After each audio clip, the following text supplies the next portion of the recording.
Shalom saudara-saudara yang dikasihi Tuhan Yesus Kristus. Salam sejahtera buat saudara semua dimanapun saudara berada.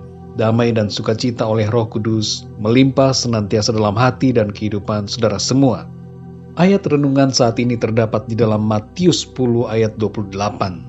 Tertulis demikian, "Dan janganlah kamu takut kepada mereka yang dapat membunuh tubuh, tetapi yang tidak berkuasa membunuh jiwa.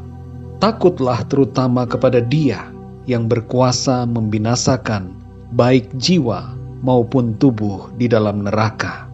Saudara yang dikasihi Tuhan, ayat ini mempunyai maksud agar kita lebih takut kepada Tuhan daripada kepada manusia. Ancaman manusia karena iman kita kepada Kristus tidak perlu kita takuti. Manusia hanya bisa membunuh tubuh, namun tidak bisa membinasakan jiwa. Tapi Tuhan bisa membinasakan tubuh dan jiwa.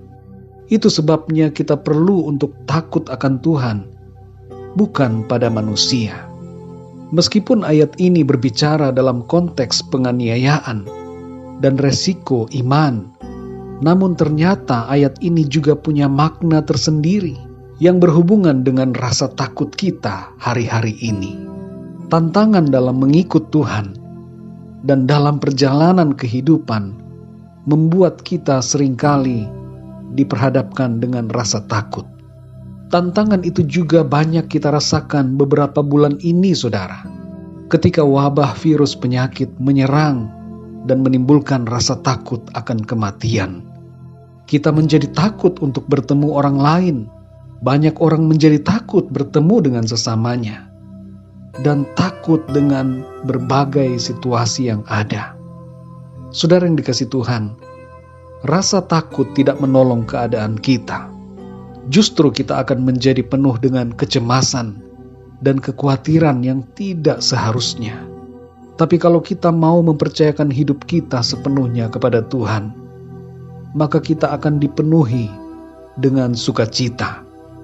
Pesan firman Tuhan bagi kita sehubungan dengan situasi pandemi saat ini adalah, yang pertama, jangan takut dengan manusia dan berbagai situasi dan kabar-kabar buruk yang mengancam kehidupan kita. Kuasailah diri kita dan jadilah tenang. Yang kedua, saudara, takut akan Tuhan adalah hal yang utama dalam hidup kita. Bentuk takut akan Tuhan adalah mengasihi dan mentaati firman-Nya, serta rela berkorban bagi Tuhan. Tuhanlah yang harus kita takuti, hormati, dan taati, lebih daripada yang lain. Takut akan Tuhan akan membuat hidup kita menjadi tenang dan bersukacita. Yang ketiga, saudara, kematian tidak perlu kita takuti. Karena Tuhan telah menang atas kematian dan memberikan kita kehidupan yang kekal. Saudara yang dikasihi Tuhan, rasa tenang tidak dapat dijamin dengan mengurung diri di dalam rumah. Ada banyak orang yang sudah mengisolasi dirinya dengan ketat, tapi diliputi dengan ketakutan yang luar biasa. Mengapa, saudara? Karena di dalam dirinya tidak ada takut akan Tuhan. Bukan ini, saudara, kehidupan yang Tuhan rancangkan bagi kita. Tentu kita perlu bertindak bijaksana. Kita perlu untuk berpaut selalu kepada Tuhan, meminta hikmat dari Tuhan, dan hidup dalam damai sejahtera-Nya.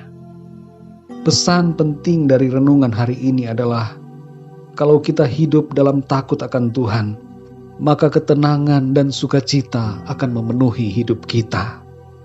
Ketakutan tidak lagi menguasai kita, karena hidup kita akan dipenuhi damai sejahtera dan sukacita oleh Roh Kudus. Saudara yang dikasihi Tuhan, firman Tuhan dalam Keluaran pasal 23 ayat 26 bagian B berkata, "Aku akan menggenapkan tahun umurmu." Saudara yang terkasih, kalau kita hidup di dalam kasih karunia Tuhan, kita hidup mengasihi Tuhan, percayalah bahwa Tuhan akan menggenapkan tahun umur hidup kita di bumi ini. Dan kalau kita sadar bahwa umur kita akan digenapi oleh Tuhan, maka sekali lagi kita tidak perlu takut dan khawatir dengan situasi apapun di bumi ini. Mari saudara yang dikasihi Tuhan, jangan takut dengan manusia dan situasi buruk yang terjadi dalam kehidupan kita. Kuasailah hati dan pikiran kita. Berdoalah agar Tuhan senantiasa memberikan kepada kita hikmat untuk melangkah dan bertindak, serta kekuatan dan sukacita dalam menjalani hari-hari dalam kehidupan kita. Mari kita berdoa saudara. Bapa kami di dalam surga, Bapa di dalam nama Tuhan Yesus Kristus, kami mengucap syukur ya Tuhan untuk anugerah-Mu dan kemurahan-Mu yang Tuhan limpahkan kepada kami hari lepas hari. Sampai saat ini kami ada, kami hidup dan bernafas, semua karena kasih anugerah-Mu. Kami mengucap syukur ya Tuhan untuk kebenaran firman-Mu yang mengajarkan kami untuk takut akan Engkau, karena Engkau adalah yang utama dan Engkau adalah segala-galanya. Terima kasih ya Tuhan. Tolong kami, singkirkanlah ya Tuhan semua rasa takut yang kami alami, perasaan takut yang bukan berasal dari Tuhan. Biarlah Engkau lenyapkan dari dalam hati dan pikiran kami. Penuhi hati kami ya Tuhan dengan damai sejahtera dan sukacita daripada-Mu. Pimpin kami ya Tuhan, berikan kami hikmat-Mu, pengertian yang daripada-Mu, supaya kami melangkah dengan penuh keberanian dan tanpa ketakutan akan berbagai situasi dan keadaan yang menekan hati dan pikiran kami. Terima kasih Tuhan Yesus, penyertaan Tuhan sempurna bagi kami. Engkau yang menjadi kekuatan kami, perlindungan kami. Engkaulah sukacita kami Tuhan, di tengah-tengah situasi yang tidak menentu di dunia ini. Engkaulah pengharapan kami ya Tuhan, Engkaulah sukacita kami. Terima kasih Tuhan, kami percaya kami ada dalam tangan-Mu. Engkau melindungi kami, dan Engkau menggenapkan tahun-tahun umur hidup kami di bumi ini, sampai kami berjumpa dengan Engkau ya Tuhan.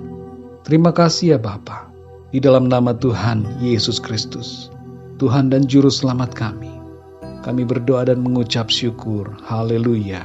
Amin. Puji Tuhan, saudara yang dikasihi Tuhan, saya percaya firman Tuhan menjadi berkat dan kekuatan buat saudara semua, dan Roh Kudus akan menolong saudara untuk lebih lagi memahami kebenaran firman Tuhan. Tuhan Yesus memberkati saudara semua. Sampai jumpa dalam renungan yang berikutnya. Haleluya.